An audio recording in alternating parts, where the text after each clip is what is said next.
So today I'm joined by Bret Curtis, and I mean, if you don't know Bret Curtis, you've been hiding under a rock, especially if you live in Curry County. Well, you more likely know my wife. Well, yes, but you guys, I mean, you have your footprint is everywhere. Yeah, much of that credit belongs to her. Yeah, Yeah. I mean, you've got some cool stuff. HGTV, Those were very cool. right? Yep. Seems like a long time ago. How was that? 2 different episodes, one in Brookings and one in Gold Beach. Yeah. Yeah. I think what surprised me is how, even though a couple things, obviously my mind's a thousand things, but one thing is it surprised me how much work actually goes on before the camera gets turned on. Mm-hmm. And I always intuitively assume that you do many takes of Right. one scene. Many in my mind was 3 or 4. It surprised me that you might do one scene 20 times. It's like, because not only are you messing up from time to time, but they want it from different angles. Sure. And so that leads to probably the biggest thing I learned when I watch reality TV shows. You watch them differently now. I watch them so much. None of it is spontaneous, and there's all It's not real. scripting. Yes. Because I mean, frankly, the camera has to be set up before anything happens, so none of it's just random, off the cuff. Right. It's all thought about. What about when the people walk into their new place? Is that all? I mean, are the cameras set up and then that person's actually seeing it for the first time? No. So keep in mind that any of the reality real estate shows, Right. and I think I speak for any of them. So the Millionaire, the New York stuff, and the LA stuff probably follows the same protocols, but it's all after the fact. So those negotiations where what's his name, is on the phone negotiating a price. Well, that sale happened. That already happened 6 months ago. Yeah. And they're just reenacting it. recreating it. Yeah. I would encourage anyone who watches those reality shows, especially the HGTV stuff where they're picking 3 homes, is watch carefully each home that they see, because one of those 3 homes they're viewing is actually their home. That they already bought. And sometimes you can glean that if you're thinking of it ahead of time, just by how it's set up and. But it's all in good fun, and the show, obviously they're valuable. You learn a lot about real estate just watching them, but it's all after the fact. Yeah. Yeah. Well, I mean, interestingly, so some people know, some people don't, but I have a business in town, and I learned a lot about my business watching Bar Rescue. Yeah. Yeah, I was watching just consuming as many episodes as I could, just to get a kind of an idea of the different angles and how things are, the different angles of sales and inventories, and how and really learning from that one's focused on bar failures, But he gives a lot of statistics. Oh yeah. About where you should be, What every seat alcohol should be per bringing pour, in. and Sure, yeah. the whole nine. And so I was consuming that like crazy, trying to find avenues that would teach me anything about the business that I was about to jump into. So It was always fun to watch him cut people down at the knees, and oh yeah, you want to survive. You want your business to survive. But he was tough. But you're doing some pilot shows now. So we are in contract with American Dream TV. This is all Marie doing. So she goes out and finds these opportunities. The HGTV was all her, even though she wasn't the one that was showcased. American Dream TV, she has been. Okay. So it's an organization out of San Diego that actually contracts with, in many cases, they're real estate agents, because obviously real estate agents want publicity and eyes on, but it's great for the community because all we do is look for opportunities to showcase something unique in our community, whether it be fishing, Samuel Boardman State Park, certain restaurants, Compass Rose, Fat Irish, Beaches. whatever it may be, the beaches, hiking. We're doing one with the new Bandon Dunes restaurant, Ghost Tree Grill, where Lizzie works, Lizzie Olson, Yeah. kind of showcasing her rise to managing a restaurant of that caliber. We're going to do the Women's in Business Conference. That's the Coos, Curry, Douglas Women in Business Conference. So just, it's fun stuff that we get to highlight. We have an obligation to provide them content pretty frequently. Yeah. And I wish they would listen more to us when we say our weather just doesn't dictate, good quality production in January, February, and March, but Sure. we're still going to put some stuff out. And it's neat to see those businesses end up on Travel Channel, HGTV. That's kind of fun.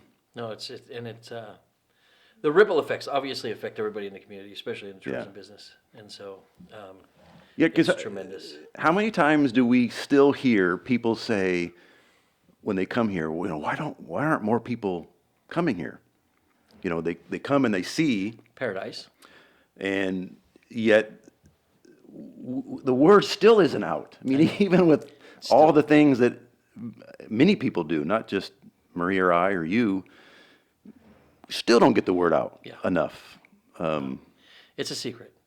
Now, it's an interesting secret because it's been getting out. Like, I talk about this quite a bit. So I grew up in Eastern Oregon, and that half of the state, I can speak for most. We all went to Seaside or Newport. Okay, up north. And or even Lincoln City, right? But I didn't even, prior to moving here, I had never been here. And I arrived in October and it was like 80 degrees. And I go out to Salmon Run and play golf. And I'm like, this isn't real. The Oregon coast is not 80 degrees. The Oregon coast is like hoodies and fog on a good day. Yeah. That's when it's not raining. And then when I got here, I was trying to explain it to my wife. But my wife, she was from Michigan, so she didn't quite fully grasp the Oregon coast regardless. Not like we had growing up in my family. So, she was like, oh, that's neat. But it's truly, where we live is truly a unique carve out of a blend of perfect hiking, incredible dramatic coastlines, fishing, Sea stacks. yes, Yeah. every all the outdoor activities from hunting, fishing, hiking, kayaking. Yep. It's just Without the extremes. exactly. And Yeah. what it reminds me of, and what I talk to our econ department about this a lot, is it reminds me of if Bend was a beach town. Okay. Like, it's very similar in the activities. Obviously, they have skiing, but I mean, it's the hiking, You can do anything, yeah. Yeah, it's I mean, just the whole outdoor living. Because when we go to the upper northern area of the coast, Seaside, Lincoln City, whatever, you're just there for the beach. There's not the rest of it doesn't necessarily. There's some hiking and things like that, and some fishing, but not like here. No. Not like where it's just it's fantastic. And then the weather. And then you throw the weather on top, and you're like, this is not real. So why don't more people know? Yeah, Most people stumble on it. this is the only way to get here. They don't. And it's not even. It wasn't even the destination. It was just part of the journey. Traveling down the 101. We meet at least one couple a year. Generally, they're retired. They're pulling an RV or they're driving an RV, and they pass through town and they stay. Yeah, There's at least one of those stories every summer. and I hear those stories more often than not. Okay. About people, when I ask about their origin story, how'd you get here? And it always, more times than not, it starts like that. Yeah. We were traveling through, we were doing some things, and we stopped here, and we just never forgot about it, and we always wanted to come back to it, and now we live here. Yeah, but somehow that still doesn't permeate throughout the whole rest of the country because that example is so prevalent. It wasn't on their radar. Now it is, and they keep coming back. Yeah. Yeah. But- Well, okay, so before we dive deep in, we're talking origin stories. We're not going to dive deep into the origin stories. But how did you end up in Brookings? Oh, Marie. Marie So, brought you. but I came up sometime in the earlier 2000s and pulled into town late at night at the beachfront inn in Brookings and woke up to the ocean. Okay. And it's pretty dramatic. Oddly enough, I had lived on an island in the Pacific for several years, and it never struck me like our coastline here. So I had a similar in the realization. So we moved here. We showed up with the U-Haul and the place where we were going to was on Dawson. Yep. And our place had the easement down to the beach, right? So first thing we want to do is be like, okay, let's go see it. Yeah. And I will never, ever, ever forget that walk and just how dramatic the sea stacks and the landscape and and then we got to the beach and it was empty and it was like ours, like nobody was there, and it was like I couldn't believe that it was real. Yeah. It was, and I've been in beaches all over the world, and nothing hit me like that. And then first time I ever went to Secret Beach, that all happened again. Yeah. Secret Yeah. Beach. Yeah. Yeah. I would agree. One of the biggest differences between our coastline and anywhere else, maybe in the world, is how isolated it is, and how many times have you gone to Secret Beach before social media and had it to yourself? Oh yeah. It's less It was likely now, normal. but compare that to Cannon Beach, the iconic beach with the sea stack right in single- front. We've been there a few times, and there's always 400 people, Yeah. but you can go to literally any beach here, maybe not Seascape or Sports Haven, Sports Haven. Sports Haven's a little busier. That might be, but any other beach, Oh, 100%. I know. You Chrissy Fields, you go out, Oh, yeah. Cape Sebastian, any of these. Lone Ranch. Yeah, Indian Sands. Whale's Head. It's Yeah. an incredibly beautiful beach, So okay, so Marie brought you here. Well, yeah, that's the connection, but certainly seeing the ocean was a big draw. Yeah. So, yeah, I was already stumbling around in real estate then as an investor, and I had a financial services company in Sacramento, and we did mortgages and stuff, and that led to an opportunity with you may remember Chetco Federal Credit Union from Yeah, years ago. sure. Yeah, worked with them for several years. The financial crash of 8, 9, and 10, was a part of that with inside the credit union. And of course, eventually Didn't survive it. it didn't survive it. NCOA took it over, and that was a good time to bail and jump full steam into real estate. Marie was already involved. She got involved in 2005. We've always been associated with RE/MAX. Very proud of that. And now it's just all about developing and building our team of brokers, and we've got some good ones. Yeah. No, you have an incredibly talented team. The one thing I will say that strikes me that's endearing to me is the level of commitment your entire team has to the community. There's obviously the Azalea Parade. That's a whole different ball game. You guys are like, the Rule the champs are roost. here. The champs are here. Like every time you pull into the Azalea Parade. I think it's 6 years in a row. I'm not even going to knock on wood. We don't need any luck. We're going to put Okay. together another great float. Living Yeah. in Paradise is the theme. Yeah. And you knocked me off the perch for best boss this last year. Thank you. Way to go. But I think you're like 3 or 4 years running. I was, but no, I was happy to Okay. hand that over to you. But no, your team is wildly invested in the community in so many different aspects, Yep. from youth sports to marketing to, working with all the different businesses. I mean, you don't just care about selling real estate. There's more to it. You care Yep. about creating a place to live, Yep. which is honorable. The chamber, Caitlin Cause is we Oh, that's a huge one. yeah, we love supporting them, Chris and Molly and their family, and for years we contributed to the Children's Miracle Network, which is obviously a nationwide campaign, and although that has merit, and I would encourage anyone to support them, it just felt so much better to, grassroots people right here in our community. Yeah.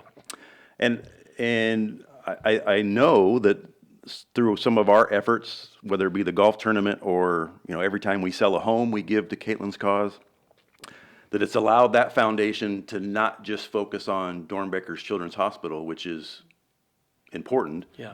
but now they have the resources to help families here locally for things that may not be directly related to cancer, but just where a family needs help. And that word doesn't get out enough. No, and what Chris and Molly do with, for those who don't know, every single dollar that comes in goes to an individual in need. Yeah. There's no administrative oversight. There's no cost that they incur. In fact, they even incur on themselves travel costs. They make sure that every single dollar, and Chris would be great to be on here to talk about this because, I mean, it is an incredible It is cause. great foundation, and the cause is very simple and straightforward. Just bringing smiles and laughter Yes. to kids in really difficult times. So, Yeah. and it's growing. So we're happy to support things like that, as well as many other things. Yeah. No, it's evident, and so thank you. I mean, I just put it in perspective for people who don't know. We're having a town hall meeting, and I was struggling with sound, and I called Bret and I said, "Hey, I need help with sound." He's like, "No problem. What time?" And shows up with equipment, gear, microphones, and just always willing to help. So thank you. You're welcome, for but that. that's because I love those Bose speakers. I just like showing them off. Yeah, well, they're very nice too. Okay, so talking about the market, Sure. it's been, obviously our market has so many different variables and impacts. Yep. But so why does the market seem complicated? Well, because it is. Okay. I mean, there's a couple things that anyone who wants to know more about real estate needs to keep in mind. Probably the biggest driver in our market nationally is the reality that we're roughly 5 million units short throughout the United States. And that all came from the crash in 2008, 9, 10. I mean, new construction stopped. And my understanding is that the United States needs to build about 900,000 units a year to keep up with demand. But for those few years, 10, 11, 12, 13, there's like almost a 5-year period where new construction just stopped. There's no money. And so we got way behind. And that drives demand regardless of any other variable, which makes things complicated because where there's demand, it means prices generally go up. To put it in perspective, after the COVID boom, kind of an artificial injection into the real estate market, it cooled off. And in 2023, our market in Curry County dropped 25%. The number of properties sold in a given year dropped 25%, followed by the next year another 25%. So in 2 years, our market, as far as number of sales, got cut in half. So from like 2020. from 2021, 2022. Okay. Yeah. But what should have happened to prices? They should have dropped. They should have dropped, and they didn't. Right. Those At same the 2 same time, years, interest rates were going up, and, which also should have drove the price down a bit. and it did not. So Right. last year, 2025, was the actual first year that prices on average dropped. Not much, 5, 6%. Not enough to curb the challenge we're facing is pricing is too high, especially for the typical family who lives and works here, Right. which we can talk more about. But that's probably one of our biggest challenges. So you got interest rates rising. You've got the number of homes that are selling dropping significantly, but yet prices are still rising, and it's sometimes hard to explain. And it's not just Curry County, but it was nationwide.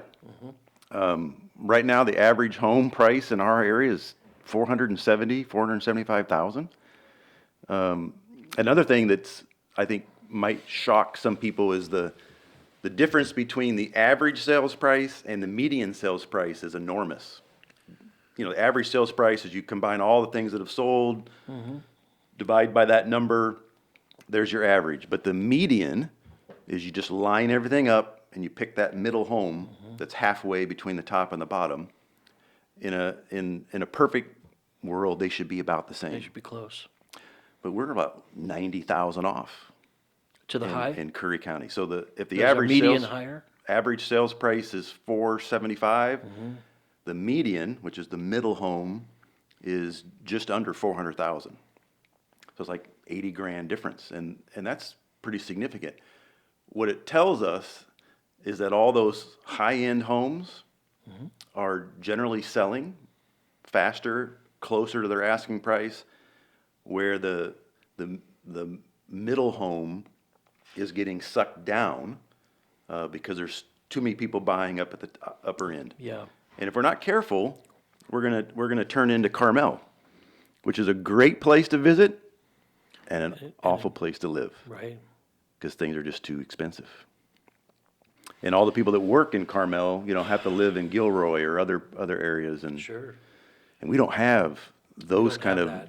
we don't have those areas nearby to support. No. So okay.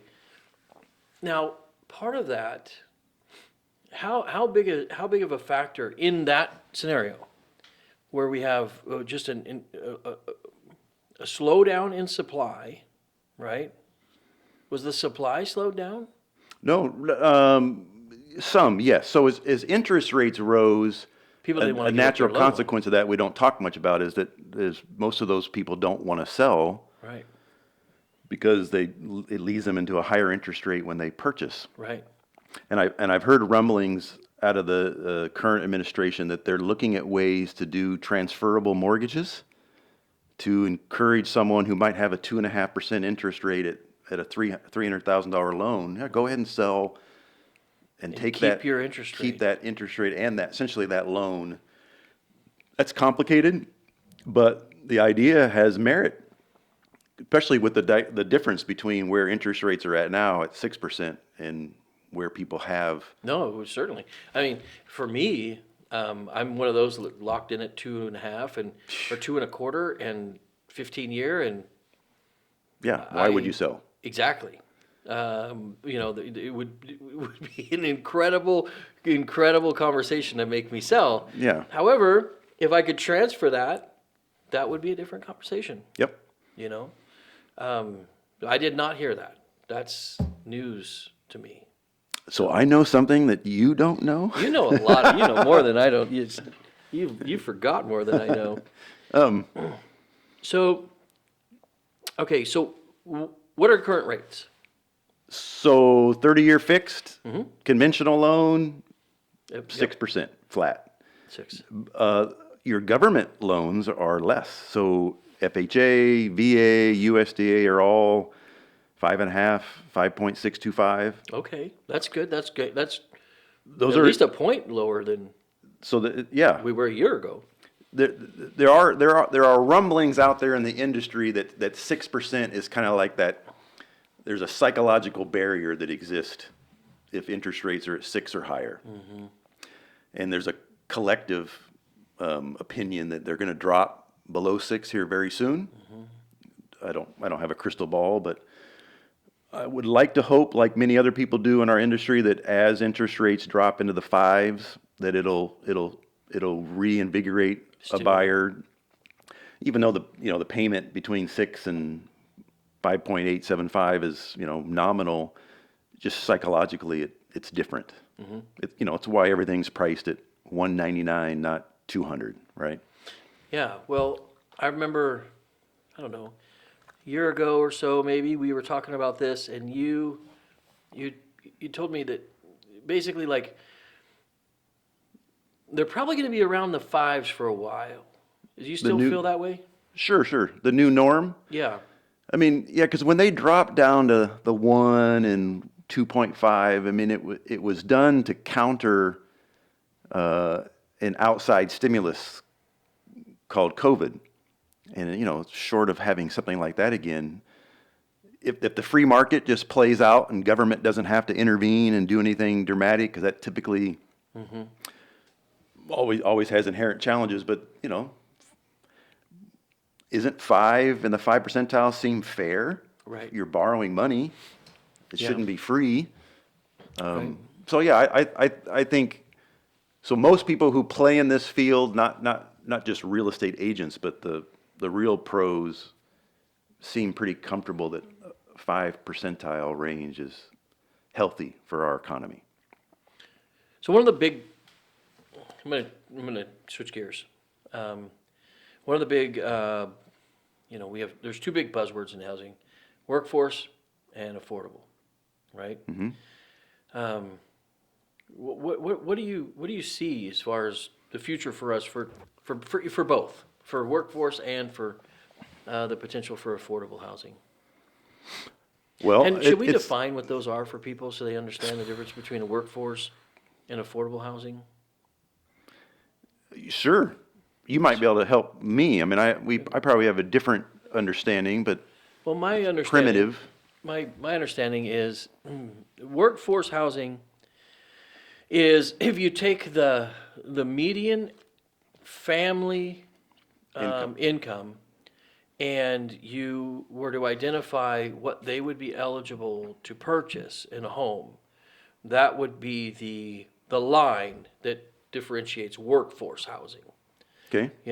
I think recently it was close to, like, if it was 330 or under, it was considered in the workforce housing kind of Bracket. column. Yeah. Okay. And affordable housing is it's got much stricter guidelines. A lot of times that's subsidized housing, so there's some government subsidies that go into the development and everything else of it.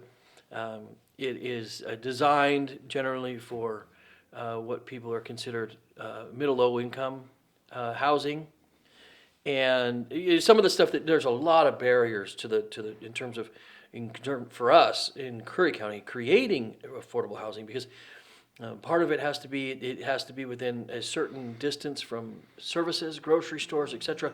Because the expectation is there may not have vehicle access, so they would need to be able to walk to their services. So we're Tough built obstacle. out, right? I mean, that's really hard for us to get affordable housing in Curry.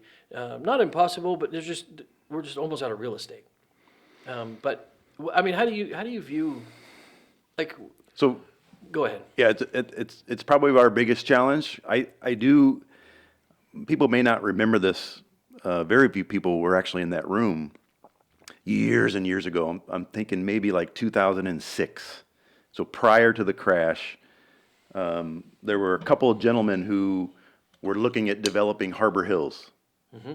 I remember their names, but some of it's a little bit of bad blood I still suspect, so I won't even use them. But they gave a presentation, and a lot of people went and attended it, and they described how Harbor Hills could be the next Carmel. Okay. And that's why I mentioned this earlier. We have to be careful that we don't become something like that, because there is no workforce housing in Right. Carmel, No. anywhere in the Pebble Beach area. So it's our biggest challenge. I think, the solutions are not that difficult.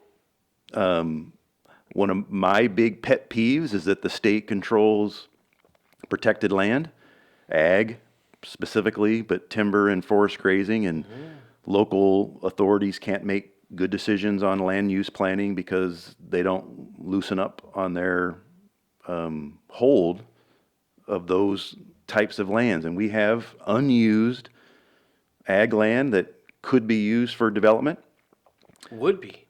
should be. Certainly.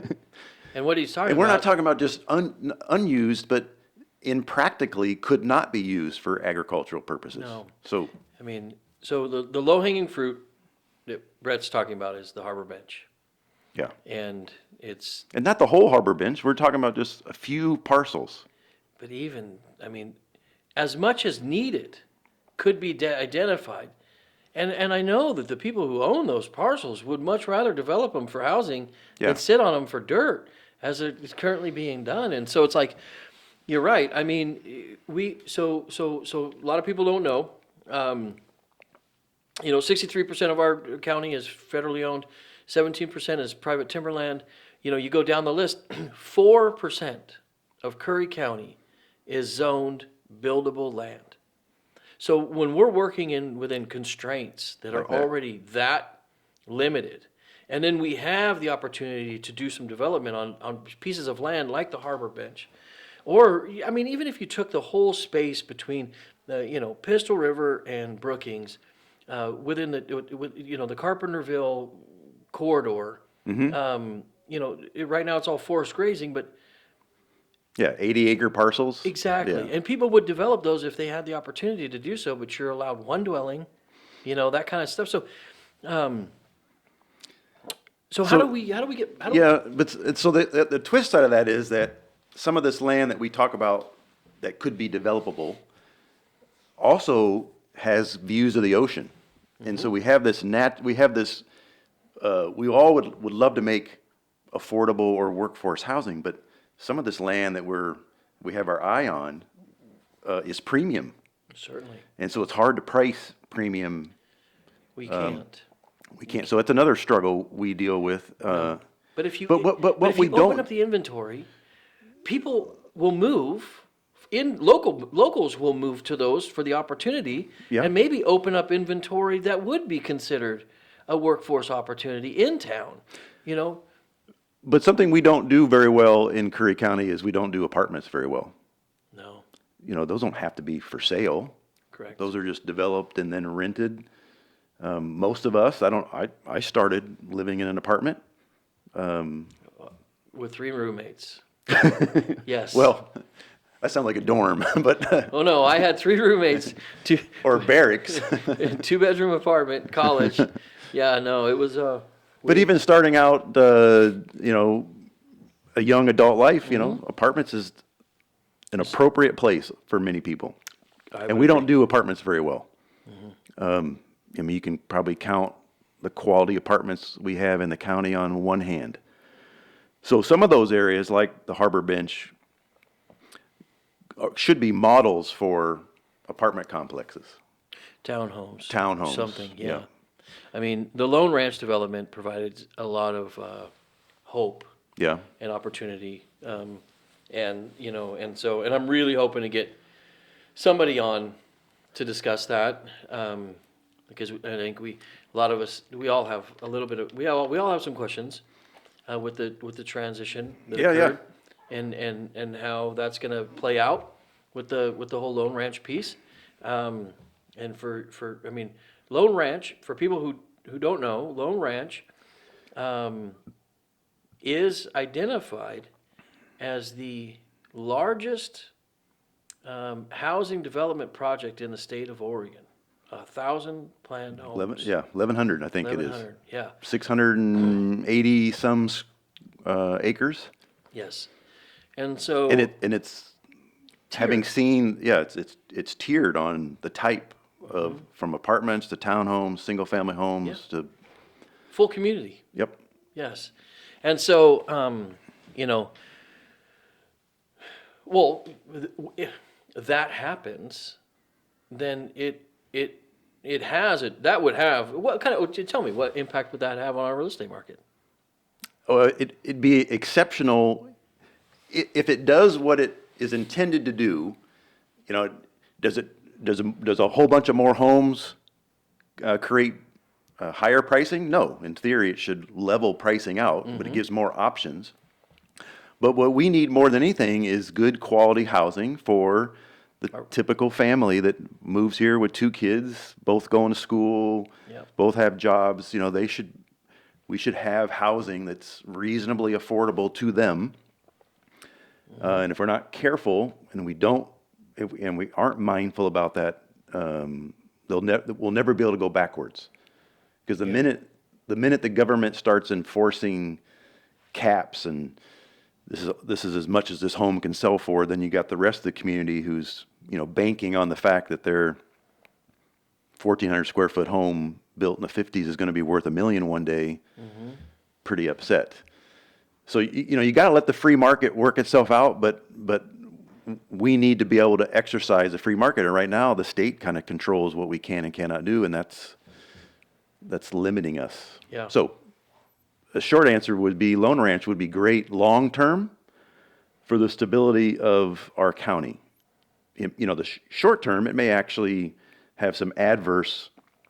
Another person nearby that wants to sell, competing against a brand new home, is going to have to spruce up their home and spend some money to get it to a better level. But long term, just to have good. That much more inventory. Yes, Yeah. especially in the middle levels. Yeah, I mean, we're always going to have people drawn to living on the Pacific Coast. Of course. Yes. Yeah, we need all those families that are needed to support a healthy community need to have a good place to live. Yes. Yeah. Which was the entire objective of when South Coast bought that piece of property.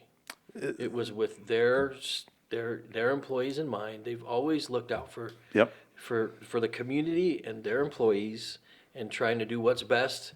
And they've done what's best. I mean, And they felt it. I mean, I've taken some of their people who were looking to get a job at South Coast, were offered a job at South Coast, and we'd view inventory and what they could afford and what they couldn't, and then they go back home and say, I can't move there, not right now. yeah. Oh, we have that with almost every industry. Yeah. We have it with almost every industry. When I was working with Curry Community Health and we were trying to get a new therapist, the challenge was always, where are they going to live? When I was going to move here. So that story, I know we want to keep this to a quick, but this story, so when I was moving here, right? There was, we owned a home in Arizona. We were coming here. We were just trying to get into the place. We were going to rent for the first year and then look to buy. We kept our house in Arizona. And there was one rental. Really? Yes. And it was in Gold Beach. And it was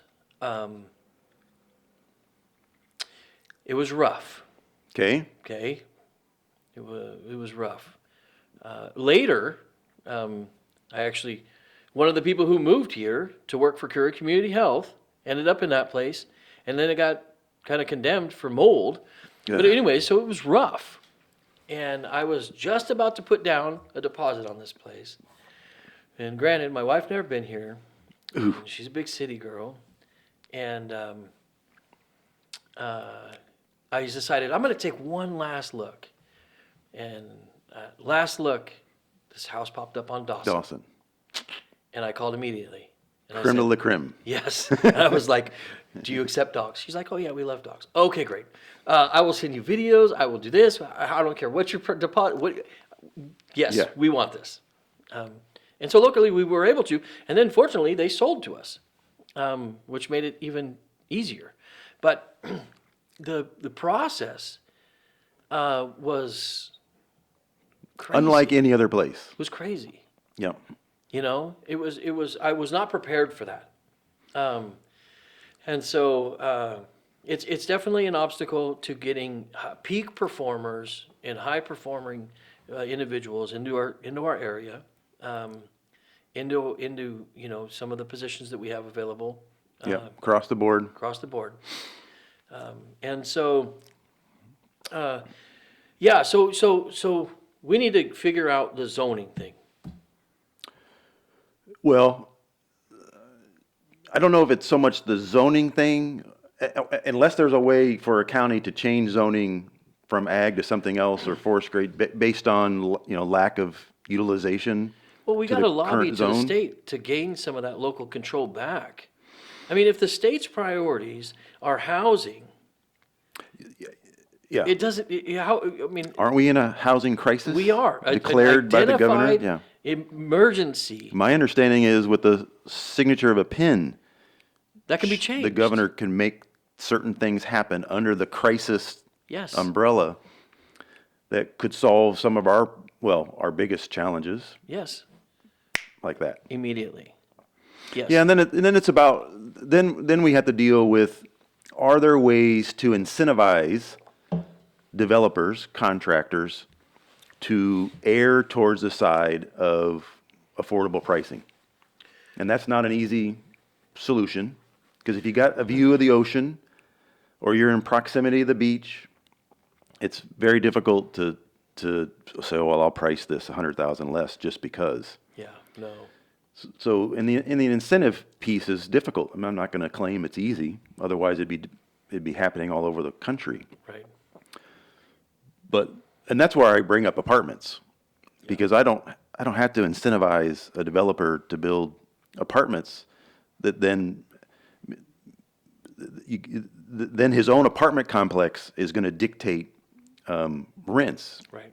Okay, he can't just make them astronomical. No one will move in. He's got to balance it, he or she. Yep. And so the fair market works itself out with apartments. Sure does. When you get into real estate and selling stuff, then it's difficult, because it's easy to go after the fact that I could sell something for 700,000 because it does see that blue pool in the horizon, and someone would pay 700,000. To look at that blue pool, But I'd really love to price it at 320 or of course. 385 to fit the need. Yeah. That's the tough nut to crack. Yeah. So, what local obstacles do we face that we can impact On the housing side? on the housing side? Well, so we've done some things, but they're incremental, and they're so small, and it takes so much time. So the redefining residential zones where any residentially zoned property could be multi, so someone could take a single family house, turn it into a duplex, fourplex, or the whole Or ADU. build a mother's-in-law suite or Yeah, the whatever they're called. ADU, all that in principle is valid. And over time, there'll be small changes. Probably the big thing that I hear on all of those avenues is the system development fees that come, that those units have to have their own connections, and, that's 18 to 20 grand each unit. And there's probably no way to work around it. I mean, maybe there is, it's beyond my pay grade, but those are stumbling blocks. If we can't do anything with zones, it's incentivizing people to build apartments, I think is I think that's low-hanging fruit. Yeah. That's not much of an answer. We are in a tough spot on this topic. Without some help outside of our community.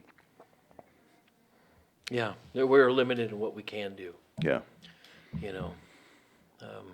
Can we make the planning processes more efficient? Yes. Can we make, But in reality, when you talk to people who come from other areas, other than we went through just a short period where we didn't have much people on staff. right. we held our first meeting on where I'm on the planning commission, and the gentleman was doing that Congratulations to subdivision. that board, by the way. That's awesome. It was a 6-month turnaround from applying for a subdivision and getting approval. That's not, to me, that seems realistic. Yeah. Taking a 6-acre piece of property and turning it into 9 lots. 6 months? So you go anywhere else, That could be a couple years. might be a couple years. Yeah. Yeah. No, we're getting better. We're getting more efficient. We're getting really good people in. I don't think we've gotten past the last hurdle, but we're definitely better off than we were when we were in full triage Yeah. kind of mentality. Yeah. So, but we're not where we can be. We can always be better. Always. And if we ever rest on our laurels, and I know you're not this way, No. that's where the spoils Complacency start. kills us. Yeah. Yeah, we always got to be looking ahead. What can we do better? So county's made big strides. I see it. And a lot of our battles are beyond us. Yeah. But still worth fighting. Yeah, still worth fighting. Still worth fighting. You know, I just don't. I struggle with just seceding to it's out of our hands. Yeah. I can't subscribe to that. You know, I may go mad trying you guys to fight the battle, but Fought hard on that wildfire fire hazard overlay map. oh, Thank you. yeah, I mean, I know it's not over. it is. It's repealed. You know, the insurance companies have still. I know, They've still got their. You know, they're dug in, but That's something that the real estate market nationwide, but certainly here locally, also affects us. That's never been. I mean, getting homeowners insurance was an afterthought, right? You could do it the day of closing. right. I mean, didn't matter. And it was inexpensive enough that you didn't typically bat an eye. Now, it's a vigorous challenge to find, not just afford it, but find it. in our space, especially where we live. Yeah, yeah, no, and a lot of that was. I mean, It's almost correlation isn't causation. However, the correlation is Self-inflicted. so close you can't deny, you can't look away. You know this. we create a map that no one can use, but yet everyone has it. Yes, and And- then all of a and sudden then- insurance rates start going up and using words like wildfire risk. Yeah. Yeah. No, that's a hard one to just turn a blind eye to. Yeah. Okay. So tell me right now, how do you view the health of our real estate market in Curry County? The overall health. Yeah, it's good. The health is good, and it's predominantly factors that affect people emotionally. So all these things, like we talk about our climate, our location, it's not the health of our real estate economy, our real estate market is not ideal or perfect. We still have some things drawing on it, like our isolation, like specialized medical care, but crime's low, weather's great, people are wonderful. I often tell people that we attract the best from other areas because a lot of us weren't born and raised here, but we do get lots of really good people that come here. We do. Yeah. You and I had lunch with one last month. Yeah. You know, Scott Larson. That was a really good. From the Bay Area, Right, right? Who yeah. wants people from the Bay Area? No, we get the best from the Bay Area. Yeah. Yeah. Yeah. And they, what I've noticed is there's a lot more assimilation into the values, and that the community evokes. You know, not coming in trying to change the values that the community evokes, but embracing them. I think a lot of people come here because of those values. Unquestionably. Yeah. Yep. And I know that's why I stay. Yeah. I know that's why I'm proud to raise my kid here, because those values, they're not replicated in urban settings. No doubt. And they extend from us and embodied by everyone. I mean, I'm always very fond, much like you are, with those very early first experiences and who the people you met. You know, I met Brian Scott, who you may not know, but just such a genuine, friendly man. And I met Pancho, The who at original Pancho. yeah, who the restaurant was named after. What a great guy, just that doesn't happen in every setting in the United States. No. So yeah, I would agree. So that's it's the people that keep our real estate market strong because of the people who live here and work here and worship here. We just need to be thinking ahead. We might lose that work here component if we're not mindful over the next 10 years or so. Right. No, we can't. We can't afford to be Carmel. No. No. Beautiful as much place. As anybody wants to be.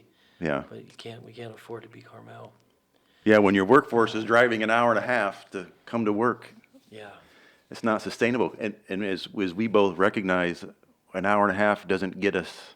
We're 2.5 hours from an urban area. Yeah. Yeah. But I will say, on a different front, we have been attracting some really talented workforce folks here over the past. We always attract really talented people. It's just whether or not we can keep them or get them here. But we've been attracting some really, really high performers. Some young people. I've noticed that we're seeing a few more people stay and become, vibrant and big part of our communities that are, short-term graduates. Sure. Obviously, we're a whole nother topic, but young people are steering away from 4-year degrees and seeking those 2-year programs or less in the tech stuff. Trades. And yeah. Yeah. I just met a young man who graduated the same year as our son, and he dropped out of school to become an electrician. And 25 years ago we would have went, "What's up with him?" Right. But now it's like spot on. Yeah. Smart move. Smart move. Smart move. No, a kid that young man that we help raise, he, is just finishing up his journeyman. And really smart move. Yeah. Yeah. Okay. Different pathway. So, market's good. And it's going to be good. Market's healthy. Yep. But as it gets healthier and we start interest rates rise, what's the natural consequence? As demand increases, Yeah. Price goes up. prices go up. So, would you say it is a good time to go buy? Yes. Okay. Technically, we're in a buyer's market. Okay. Obviously, you need to shop. Now, if you're a cash buyer, it's a very good time to buy. Yeah. Very good time to buy. But if you can take advantage of the VA, USDA, FHA, why not? Sure. You hear that phrase, you date the rate, or buy the house, date the rate, whatever it is, because you just refinance, Date the rate. I like that. whatever that is. Yeah. That's pretty good. But we anticipate rates going down, and that does mean that demand will likely increase, and prices will go up a little. I hope that a little is the key. But we're not that far off, Jay, and I've told you this. We're not that far off. In fact, it may happen very, very soon where someone buys an oceanfront home for around $1 million or a little bit more with the intent of tearing it down. Yeah. Which happens all the time in other areas where real estate is much more expensive, but it's about to happen here. And That's never happened. that's Yeah. tough. Yeah. Yeah. Well, all right. So Okay. before we wrap up, I have a couple more questions. Yeah. Number one, if you had any superpower, if you could have any superpower, what superpower would you choose and why? So you're making me think like a kid, Not like Marvel character. Yes, any superpower. Teleporting would be cool. Okay. To be able Yeah. Be here, be there. all over the world, whatever I'm holding on to comes with me, right? Okay. Where would you teleport to as soon as we get out of here? Where would you go? Because it's 42 degrees and there's a frost or freeze, probably somewhere warm. Okay. Yeah. Yeah. My Holding on to your brother. golf clubs? Yes. Yes. And a caddy. Okay. Yeah, one hand on each. Sure, sure. I'll take Kevin with me, the senior pro at Bandon Dunes. There you go. Yeah, whether he wanted to come or not. I also wouldn't mind. My brother's going to have a tumor taken off of his, prostate soon. I wouldn't mind. I'd stop by and give him a hug because that's Yeah. coming up in a couple weeks. Yeah. Yeah. Good luck to him. He'll come out of it great. They caught it early enough. Oh, good. But Yeah. All right. okay. If you could have lunch with anybody in all of history, who would you choose? Well, Jesus, absolutely. Okay. To break bread with Yeah. our Savior. Phew. Yeah. I'm looking forward to that. I'm certain that opportunity is going to be presented. Yeah. I don't know that we have much interest in eating at that point, but yeah, But the introduction will be amazing. wouldn't it? Okay, so then now transition to anybody living. Anybody living? If you could spend an hour with anybody living, who would you choose? Well, I certainly enjoy spending time with you and your wife, and the more I get to know Mackenzie. But I'm gonna think a little bit outside of that. Yeah, yeah.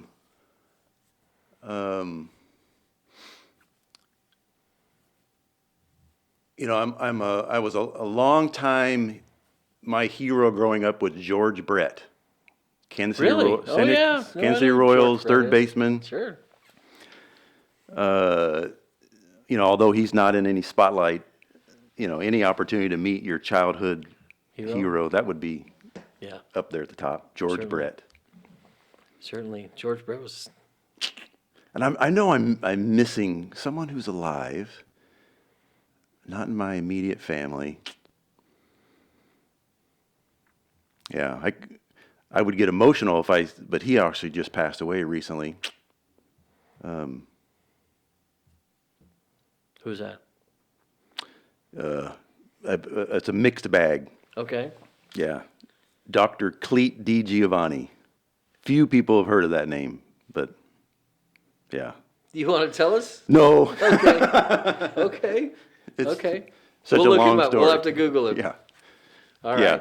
He for a short period of time, he was the advisor to the President of the United States on prisoner of war, hostage situations. Oh, Yeah.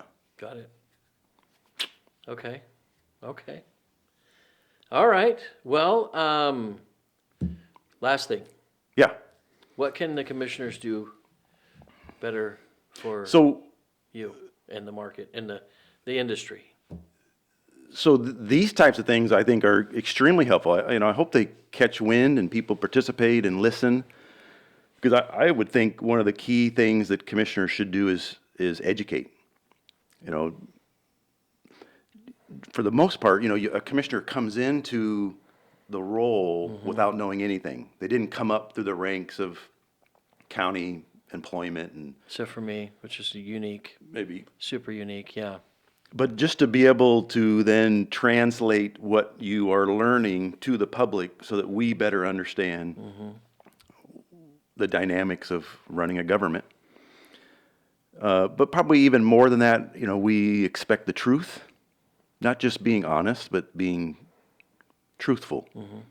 That Even when it's disappointing, even was disappointing. even probably more so, is important when it's Yeah, and taking the punches is something you've done admirably over the last few years to be truthful. But Well, thanks. handling the budget and it was such a necessity, and I took the time to listen and learn why it was such a necessity, and it's admirable what you guys did and are doing. So yeah, speaking the truth. Not just, which I think is different than being honest. Sure. Yeah. And then I also have in the front of my mind a desire, and I don't know if it's an expectation, a desire that the sheriff and the commissioners will work together. I mean, I think that's a desire by. I'm optimistic I don't that know who wouldn't have that desire. So I'd love to see that come about in the near term.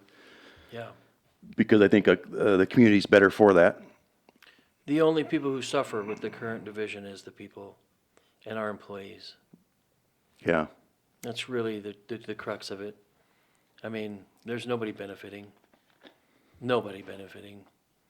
You know, somebody said it really well the other day, and I can't remember what, but it basically said, when communication ceases, divorce ensues.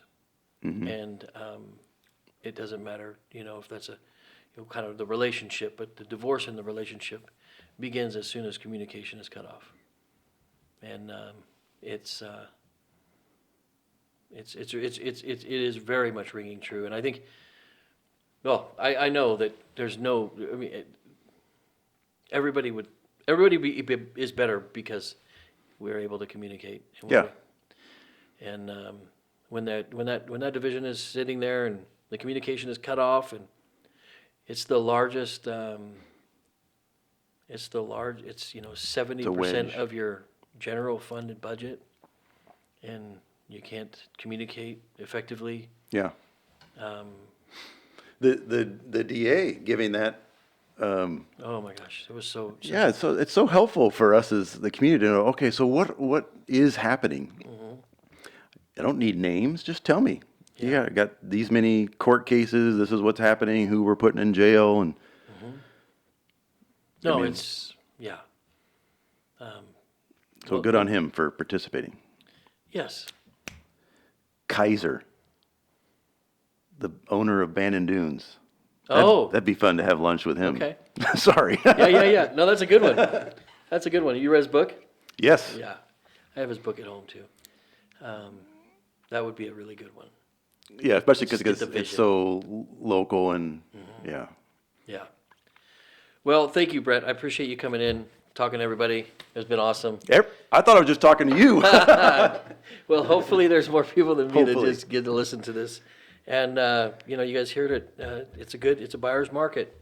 So reach out to your realtor. Yeah. Call us. Yeah, let's see if we can't get some folks in homes. And actually, if you take the whole year in perspective, now is a good time, not only to come on the market, because most people are waiting, especially if you have a unique home, but also shop and to actually look for homes in this climate, where, hey, things aren't perfect, but the flaws that a home may have are going to be more apparent today Sure. than they'll be in June or certainly August. Yeah, a leaky roof isn't going to last. you don't it's see going to it. show itself right now, for sure. Yeah. Yeah. Well, So- that's cool. I have a buddy who's currently in the market, and he's asking a lot of questions. So, yeah. Well, great. If his name is Brent, we're on it. It is. Yeah. So, well, thank you.